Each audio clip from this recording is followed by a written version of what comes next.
Radio Cairo, FM 95.4. The Voice of Egypt.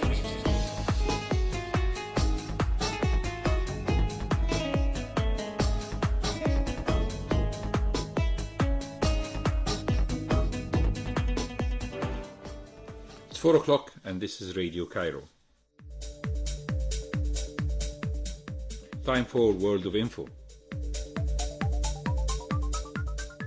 We're coming live from Studio 3. My name is Dr. Amr MABROUK. Dua Muhammad is at the control. And we are with you until 5 p.m. Our direct line number is 2578-9407. And today is the world of books coming from the world of info. Well, you know the rule of the game. Every month I would like to present 4 of the books, or 3 or 4 of the books that I have read within the past months, and I will always like to attract the attention of our listeners to these books because they might be deserving your interest, they deserve to be read, and definitely the 3 books of today are of interest. We'll start right away after the break and we'll talk about the first book of today, and I believe it's a very interesting book dealing with Egypt. So it's World of Info, and today is the world of books. The first book is really an interesting book that talks about Islamic architecture in Cairo, and it's by Dr. Radwa Zaki. It's called The Inheritance of the Stone, the true story of the transferred antiquities in the Islamic Cairo by Dr. Radwa Zaki. This book deals with a very important subject that I believe anyone who has visited the mosques of Cairo have noticed, that some of the stones that are there are carrying some hieroglyphic symbols, or some of the colonnades and the columns look as if they have been taken from temples, and it could be Ptolemaic temples, or Greek temples, or Roman temples, or Pharaonic temples. And you will always ask yourself why there was dismantling, why there was borrowing of news, the expression, instead of the expression of sealing, and then it goes to be placed in other places. And we always understand the different modes of use of the Islamic of use of the Islamic art, because this has been always a tradition in Egypt. Every pharaoh or a king or a sultan who came to Egypt would always love to leave a memory of him that he would put around and keep his name forever. And be that during the pharaonic time, we find that there were certain important areas that there were very much holy, or the holy of the holiest, like for example the temple of Karnak, and of course this famous temple had always a pharaoh that would always add, because it was the temple for the god Amun and the trinity of Amun, Mot and Khonsu, the idea of having this temple made with different types of additions as the pharaohs went on. Be that these are strong pharaohs, they would add strong parts, like Seti first and Ramses II, when they put the row of colonnades. The one on the right is of the Seti and the other one on the left was of Ramses II, his son. Or be it some structures built and Babylonians that were built in addition to the Karnak temple as we go.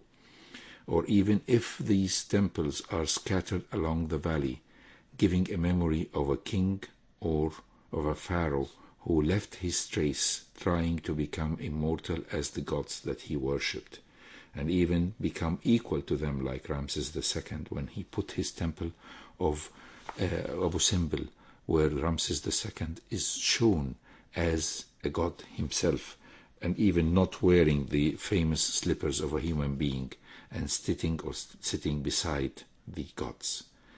As we see this, we have to understand that there was a point that keeps us or gives us an explanation of why these structures were borrowed from. Simply because as the Greeks came and then the Romans, the hieroglyphics and the understanding of the hieroglyphic language has faded by time, so that when the Muslims and the Arabs came to Egypt in the 7th century, there was really no any understanding of the hieroglyphic language. There were the Greek language and the Demotic language, but the hieroglyphics were not understood. So why are these magnificent structures there? Why are the pyramids built? Why are there temples are shown? Why are all these cemeteries and tombs? Nobody could understand. And they even were nicknamed al-Masakhit during this age. Nobody understood anything until Champollion came in 1821, 1822, and he started deciphering the hieroglyphics, and suddenly the cave of Ali Baba, as they say, has just opened, and the history of Egypt has been revealed. So from the time of the Islamic art or of the Christian art, nobody knew exactly what are these temples standing for and who built them and who structured them, because nobody could understand the hieroglyphics. So as the Egyptian trait of building mosques or building temples has been replaced in the Islamic period by building mosques, because this is an important endowment. It is said in one of the prophets saying, Muhammad alayhi salatu wasalam, he said that once a man dies, there will be no relation with him and the earth and the earth that he used to live in, and no good endowments or no good deeds will pass to him unless he has three things: a son that is asking God always to forgive his father, and or if there is science or ilmun nafa, that is the science or education that has been passed, and the sadaqah al-jariyah, or something that is running on. So people found in the fact that if they build mosques, they will take these two important deeds together, because in mosque you can have a school for reciters and for Quran and even for learning basic language and basic mathematics, that is the kutab. And you can have a place of endowment, because there will be water given in a hot summer breeze for free, so this water will help people to live in. And of course the name of the mosque would carry the name of the owner of the mosque, and therefore people as they pass by would always ask forgiveness from God for this man who has built this beautiful mosque, where they can find shade, where they can find water, where they can find education. So there was a competition between the rich people and also the kings and the sultans of Egypt to build mosques or to build schools or to build sabils, always to commemorate themselves and to have even a link with the afterlife by bringing them good deeds as even after their death.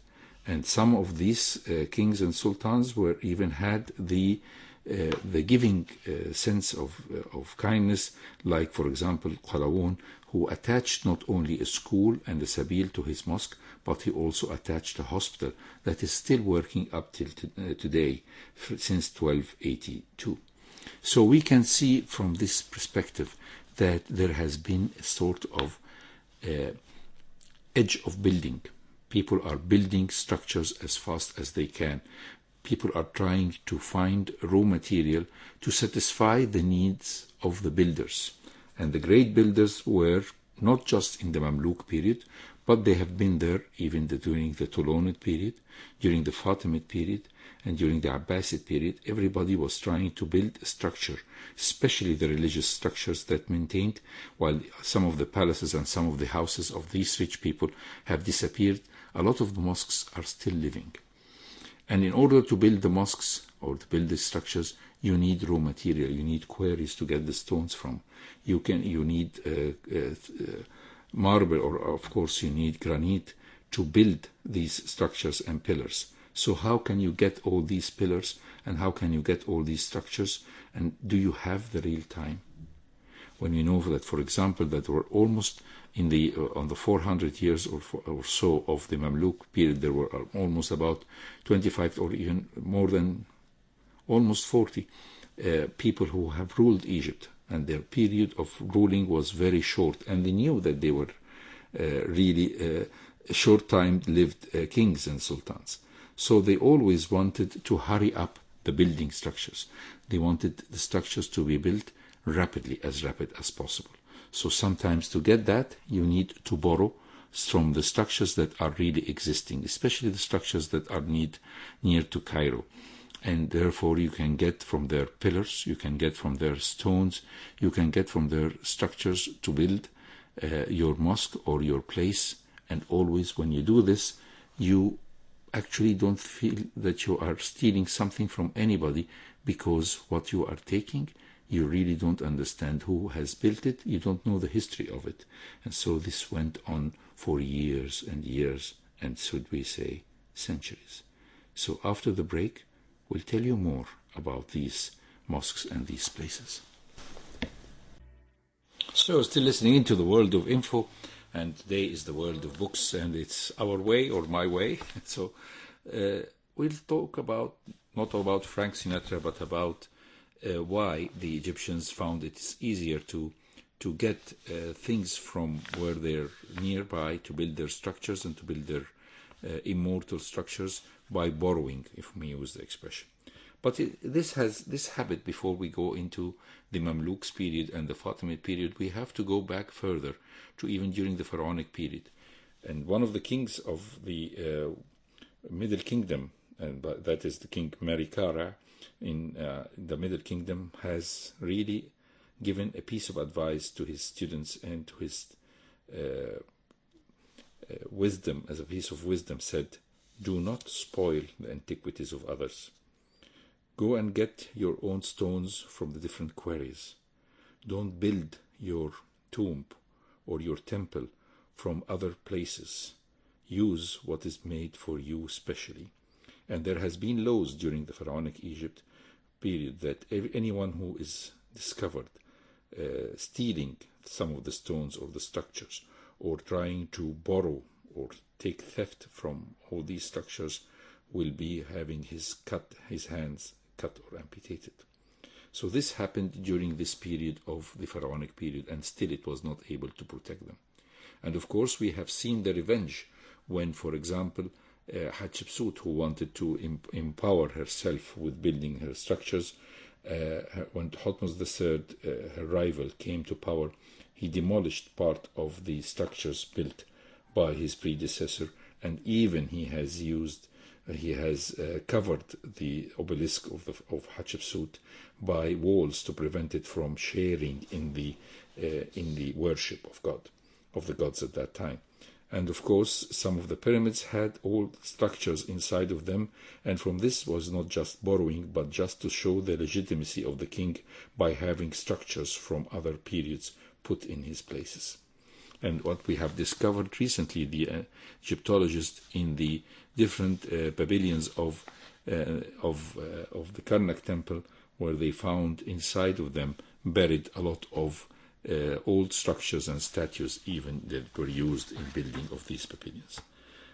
During the Roman period, there has been a lot of borrowing of structures and building, and of course during the Christian period, especially when Christianity became the religion of the country, the Egyptians, Christians, started changing the faith of the temples, removing the traces of the worship of paganism, and putting the crosses on top, and changing some of the temples into churches, and destroying parts or taking parts of the pillars, like ones in Sohag, to build their own white monastery, as it's well known over there. So these structures went on and on. And during the period of Ibn Tulun, when he built his beautiful mosque, he had a bit of sensitivity. He didn't want to take any of these temples, any structures. He wanted everything to be built completely, as they say, halal, not taken from any other previous structure. And this probably was one of the very few kings who had, or sultans who had this imagination in himself. So when we go back in this period, we'll find that the Egyptians have started borrowing in order to build their structures in a very short period of time, if they could. We know, of course, of the Fatimids, because in the Fatimid period, when Salah ad-Din Ayyubi came, he was having a lot of animosities with the Fatimids, that he destroyed all their palaces and their belongings, and destroyed or demolished some of their, most of their palaces and some of their structures. He even destroyed. The Fatimids themselves have borrowed, especially during the building of the gates of Cairo and the walls of Cairo. As you can go and see near Bab al-Nasr and Bab al-Futuh, you'll see some of the stones that have been borrowed from different areas, and even having hieroglyphic signs.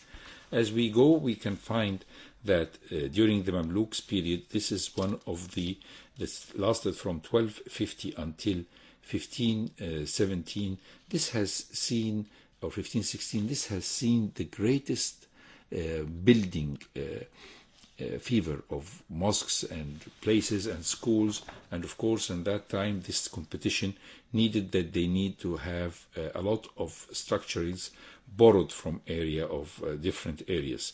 So, for example, Salih Nigmuddin Ayyub, who built part of his mosques, who was the last of the Ayyubids, has built part of his mosque and school from remnants and of course of marble obelisks and marble colonnades. Also, we can see that in different structures. That how many of the Mamluk sultans have given or made decrees how to borrow or to take structures from different places was not really written in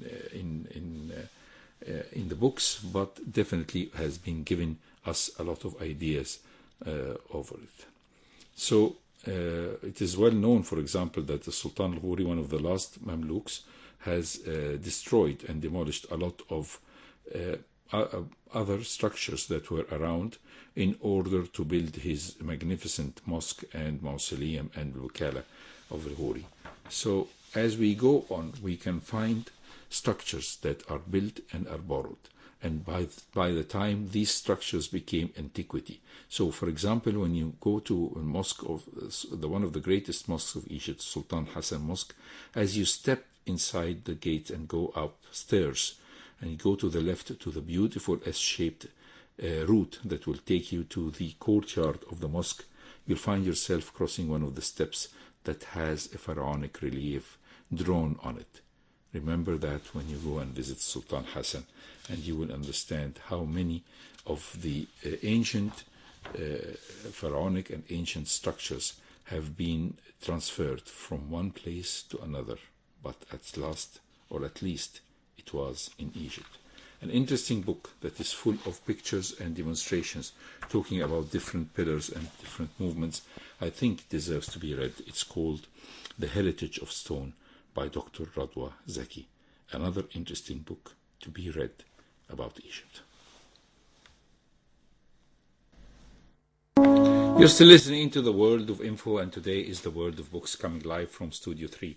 And our second book is another interesting book, which is called The Only Woman in the Room, and it talks about the biography of Golda Meir. Golda Meir was the first Prime Minister of Israel, a lady, as she was the fourth Prime Minister, but she was the first Prime Minister to be a lady. And the name of the book is by Penina Lahav, and it talks about Golda Meir and her path to power, the only woman in the room. And the statement or the address of the book or the title of the book is mocking the famous statement that was given about Golda Meir when she was the prime minister, is that she was the only man in the room, denouncing the fact that she was a woman and denying the fact that the men who were her aides as ministers were less manhood than she was. And of course, this is a mocking statement that goes by in history books, and that's why the book is talking about her biography. So why is it interesting to read the biography of Golda Meir? I believe that the best thing to do is to start from where it all started, or it all got the interest of everyone who is reading this book, and that is the talk about 1973 war. Because in 1973, for us Egyptians, this was the victory day, and it was the time of to gain our confidence back, and to gain our status, and to gain the confidence of the Egyptian army that has led a strong path until 1973, the path of not giving in since 1967, the start of the war of attrition from the very first day after the war, the start of saying that we are not going to give in, we are not going to give up, and that the Egyptians are going to survive like they have survived these hard times before. The war of attrition, as you can see through the pages of the book, has shown Golda Meir as a prime minister, when she became a prime minister in 1969, to be responsible, and so how far the war has affected the morals of the Israelis, and how far even mockery plays were made against her because she was not asking for peace. And I would like to prefer to start talking about Golda Meir from this final statement that she said about October War, or Yom Kippur War, which said, "I will never be again the person I was before the Yom Kippur War." Or what the author of the book called it, the nightmare, or the Yom Kippur War. What brought the war was 1967, of course, and in 1967 the Israeli armies have invaded parts of Egypt, Sinai and Syria and the Western Bank, and occupied it, and of course refused to go back. And there has been chances and questions asked by the Egyptian presidents, whether this was Nasser or Sadat after him, and especially when President Sadat, who was a very patriotic man who tried to negotiate peace before 1973 war, and he was received by a cold shoulder from Golda Meir.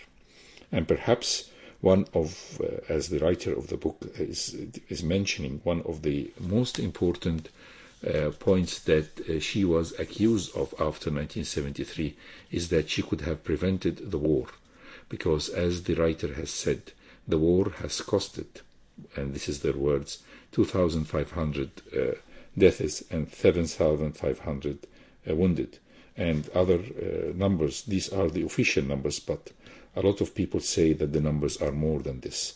The amount of the psychological trauma that happened to the Israelis after the war has always meant that the Agranat Committee, which has found a great omission of the role of Golda Meir and Moshe Dayan, who was her defense minister. What made Golda Meir being a prisoner of war, if we use the expression, to the presence of Dayan as an important man in the cabinet of the defense, and Isaac Weizmann, who was the Minister of Transport, who was the famous Air Force commander during the 1967 war, and later on the Chief of Staff. All this has put her, that she has put all the authority of defense in the hands of these gentlemen who were very much egocentric and so confident of their with arrogance of their victory and of the supervening power of their army. And we can say that the stunning victory of 1964-6 had left Israel confident of its military superiority, and the economy was humming, and America was friendlier than ever before. And the general elections were going to be by the end of October, and just a fortnight before Yom Kippur, the Labour Party distributed an election poster which called the Believe Line. It referred to the reputed series of fortifications along the Suez Canal that the army insisted made war impossible. And the posters hailed Golda's government for judicious, bold and far-sighted policy by abetting to the fact that this Believe Line will stand and will be deter any Egyptian or attack that could happen. And just a fortnight later, the Egyptians have crossed the line, have crossed the Suez Canal, and changed the facts of life forever, and forced Israel to stand and sit for negotiations. First of all, the complete cease of fire, and then the withdrawal of the Israeli forces from the Egyptian West Bank during very tough negotiations, which reached that if a war or a war of attrition that was going behind the lines between the Egyptians and the Israeli forces that was happening after the ceasefire, this would lead to more losses of the lives, of the valuable lives of the Israeli army, and therefore negotiations ended with the withdrawal of Israeli forces from the Western Bank. So if we talk shortly about Golda Meir, we have to mention what made her reach this point of should we say arrogance, or the fact that she refused all the offers for peace or sort of reconciliation with the Arabs and the neighbors. She said in the famous, before we go into what happened in 1956, we have to talk about where she was born. She was born in Ukraine, in Kiev, and later her family were forced to leave Kiev and live in some of the very small cities beside Kiev because they couldn't afford the expenses of Kiev. Then she immigrated, her father immigrated to the United States in Milwaukee, and then they reached them later on after Milwaukee. They immigrated to the United States, and she stayed for some time where she gained the nationality and became extreme Zionist and immigrated to Israel when she was 19 years old. She married and she enlisted in the Zionist movement and was a very devout follower of Ben-Gurion and accepting all his suggestions. She married and she has 2 children, a son and a daughter, and later on she was divorced from her husband and was completely giving all her time to politics and leaving even her children unattended except by some family members or housekeepers. Her role in the signing of the Declaration of Independence in 1948 is well documented as the only woman who has signed it, and her role as first ambassador to Moscow and later on the Minister of Labor, and complete obedience to Ben-Gurion. In 1956 she accepted his offer to go to the war, which was against all odds, that Israel was the invader and its invasion of Egypt, which was later on denounced by the United States of America and the USSR, and Israel was forced to withdraw, and there was a lot of blame that were put on the French and the British who shared in this invasion after the nationalization of Suez Canal. When we look at what the post that Ben-Gurion has decided to give, which is the Minister of Foreign Affairs, and she hasn't had before any university degree, yet she proved her point of view, and she tried as much as possible to keep the lands that they occupied and didn't want the lands to be given. Although she has given a speech in the United Nations saying that she's asking for peace and she is asking for normalization of the relations, but on due facts she never showed, except insisting and persistence that Egypt should be kept away from returning Sinai and Gaza Strip, but later on they were forced to leave it. So when we talk about her role as a Minister of Foreign Affairs for almost 10 years until 1966, and then bidding farewell, an ugly farewell with Ben-Gurion, and denouncing him to join another party and work on it, and to become a prime minister who everybody thought that she's going to be an interim prime minister, we can really look at how the idea of fanatism went on through with her. Should she have been raised in a different way, or should there have been more acceptance of the other? Relations could have found its way to have normalization of relations between Israel and other Arab countries. Nobody really can give a good answer to the question. But what we know from the history and what we know from Agranat's commission is that they have put the blame on her by not trying to prevent the war, by offering peace, especially that Nasser has tried to waive, and after his death, Sadat wanted and very much made contact with the Americans, asking for peace and for solving the problem, and yet she has given a deaf ear. Her decision and following suit that she will not mobilize the reserves has led to the great losses in the early hours and days of the war of 1973. So where does Golda Meir stand in the history or the perception of the world today is part of the history that's not our part to talk about. But it was very interesting to start reading the book from the final pages and going first to the nightmare, the Yom Kippur War. And we always will remember the statement that she said, I will never again be the person I was before the Yom Kippur War. So, an interesting book, The Only Woman in the Room. So you're still listening to the World of Books coming live from Red Studio 3, it's World of Info. And the third and final book today is a very interesting book that I really recommend that you should read, because it carries on a lot of what we can call inside information, and something that is tickling you as you are reading and as you can see and go by, especially that it has been written by a man who has walked in the shadows of 5 presidents in their secret detail. So he was a bodyguard of 5 presidents. Imagine that, Secret Service. And another important point is that a very talented writer was his co-author, Mrs. Lisa McKibbins. She also has shared in writing the book with him. So I think Mr. Clint Hill has written, and she has put it right. And this way she was, the story was lovely to read and easy to read and readable. And you can find yourself going into between the pages of the book in a very different way than what we see and what we read about presidents' visits and about presidents' lives. We are always, we know that the presidents of the United States have been always under the microscope. And their lives is very well documented. Their information is going on through, and even every president in the end of his tenure will have his own library where all the documents of his are going to be kept in this library forever, acting as a sort of a cornerstone to maintain his legacy forever and to give an idea to the next generations of how this president acted, bravely, cowardly, wisely or arrogantly or whatever.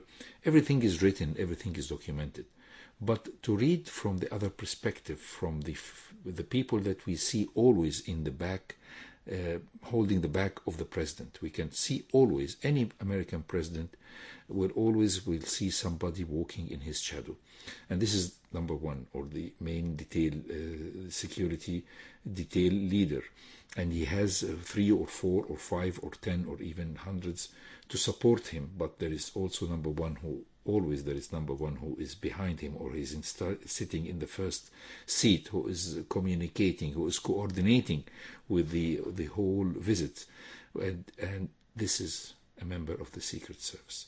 So when we have a chance to read something about this episode and these lives of the 5 presidents, no one better than Clint Hill to write about it, because he was a security detail of starting as a youngster with President Eisenhower. And President Eisenhower is one of the leaders of the free world. I mean, the man has a CV that is astonishing. He was the 5-star general. He was the commander-in-chief of the Allied forces on the Western Front. And he was a chief negotiator with and a real diplomat in general suit. He was able to manage with Churchill and to manage with the leaders and the political leaders at that times. And he has not just been a great tactician in the war, but he was an important strategist, and he was a builder of Allied forces that were able to crush in the end the Nazi forces and to end the war in the theater in Europe. when such a gentleman, who is considered to be an important figure in the military of the United States of America and a real war hero, decide to go to presidency after President Truman and to win a landslide victory for 2 consecutive terms. Simply the people trusted him, the people cared for his thoughts, cared for his ideas, and cared to listen to him, and he was having this fatherly attitude of the nation and building and changing the country into a superpower, and using the famous Eisenhower doctrine in power, always by putting things in its place, because it was a strong professional army and an important deterring nuclear force and important politics and intelligence behind it to control the status of the United States all over, having 2 important people to support him, and these are Allen Dulles and John Foster Dulles, Allen Dulles of the CIA and John Foster Dulles, Secretary of State, who happened, both of them, to be brothers, and the fireplace talks that used to happen with them. All this was very important to build the United States that we see today. So Eisenhower, when Clint Hill became a Secret Service agent in 1958, he found himself suddenly in the details of the President Eisenhower himself, and suddenly going around with President Eisenhower. Of course, he was not number 1, but he was one of the people who were attending with him, even taking care of his of the ailing mother-in-law of Eisenhower himself, and to have the chance to travel the whole world around with Eisenhower, who came victorious, to pass through different in a world tour that was very well known at that time, that he had an 11-nation tour, and there was Clint Hill with him in these 11-nation tour that took him to the east, and then there was the South American tour. All this has put great experience and great exposure on Clint Hill as an agent. So when Eisenhower left the presidency and suddenly a young, energetic gentleman by the name of John Kennedy became a president of the United States with his beautiful family and his beautiful wife, Jacqueline Kennedy, Clint Hill was assigned the post of being the security detail head for Mrs. Kennedy. And this was the time of his life to live with such a very carefully knitted family, and to see the character of John Kennedy as magnified to himself, and to have encounter with Jacqueline Kennedy in her different visits, whether this was with President Kennedy himself or alone when she visited other places as dignitaries, as the First Lady. When we look at John Kennedy and the life of John Kennedy, the short life of John Kennedy, whether he died before he became 47, or his short life, of course, in White House, because his tenure was never finished after he was assassinated on the 22nd of November 1963, then we can see definitely how Clint felt so much near to the Kennedys. And it was very famous, the famous picture that we have seen, everybody of us has seen, which is the assassination day of John Kennedy. And we can find a security detail running after the car, climbing on the convertible, putting himself as a shield for the slain president and Jacqueline Kennedy, and putting his body on top of these two, exposing himself for other bullets which didn't come, and unfortunately the president was dead by then. So this courageous move and this reaction that happened has made Clint Hill an important person in the history of Secret Service. He received the highest decoration of the Secret Service later on.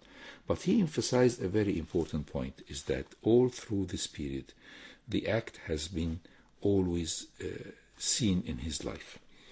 When Johnson came as a president, he thought that he would be forced to leave the Secret Service, and as he stayed lingering on with Mrs. Kennedy for some time as her security detail, then suddenly he found himself transferred to the inner circle of Johnson and becoming one of his number one in one of his shifts, and therefore he became the bodyguard of Johnson, who is totally different in character and in moves and in life than John Kennedy himself.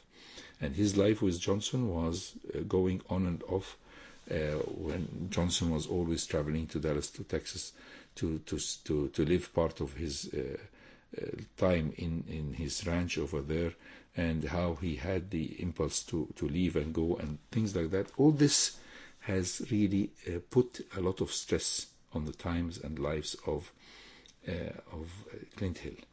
And he simply, it was known later on in the 80s and the 90s that this is the post-traumatic distress syndrome or disorder that happened to people under severe stress when they see something that is bigger than them. Because when we see what happened to Clint on that day, on that fateful day of Kennedy death, and his involvement in the preparation of the body and then in the embalming, and then the body has been transferred to Washington where he was laid to rest, all this has put a lot of stress on his nerves and his exposed nerves.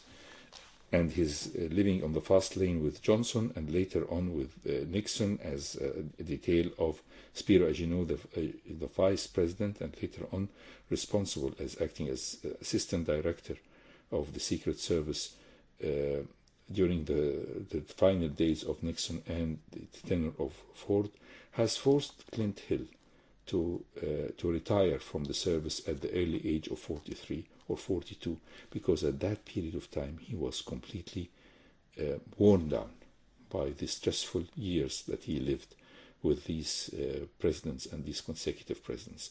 When we look at this book and see the human touch in it, and we see the life and times of these presidents, how they acted and reacted to their details, how they cared about their constituents, how their image, and of course their ego that was super ruling their details and their movements in their life, has definitely worth seeing and examining. When you look at the book and you see in it, and you see these presidents as close as they can be to their details, and the fact that they know where their status is in history, how Nixon or Johnson or Ford or Kennedy or Eisenhower knew that history was recording every movement that they were making, that every step that they were taking, and how the people are reacting to their actions and reactions has really changed a lot of their vital decisions in lives and times, and even sometimes exposing themselves for severe threats that can really lead to disasters, if not for the presence of the Secret Service or for the protection that was around them. So a book that is called Five Presidents, definitely by Clint Hill, is definitely a book that deserves to be read.